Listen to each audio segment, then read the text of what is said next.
आप देख रहे हैं आपके सामने एक इक्वेशन है, हमको इस इक्वेशन को सिंप्लीफाई करके m की वैल्यू फाइंड करना है। तो स्टेप बाय स्टेप देखते हैं, स्टार्ट करते हैं।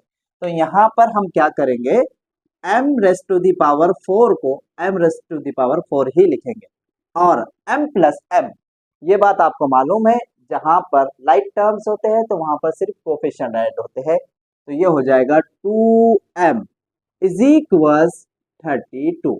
तो ये जो 2 डिवाइड का है उधर भेजेंगे तो ये जाएगा मल्टीप्लाई में m raised to the power 4 divided by m is equals 32 multiply by 2।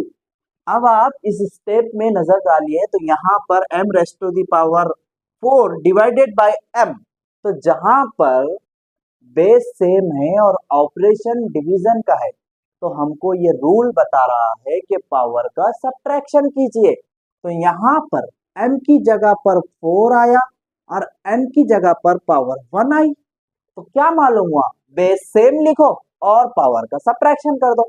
तो 4 में से 1 कैंसल हुआ तो कितना बच गया, m क्यूब इज इक्वल्स 32 जा 64।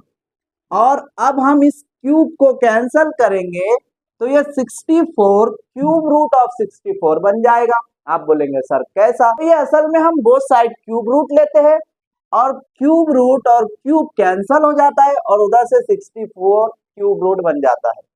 और अब आपको ये भी बात मालूम है m is equals cube root of 64 किसके बराबर होता है, 4 के बराबर होता है। तो m इज इक्वल्स 4।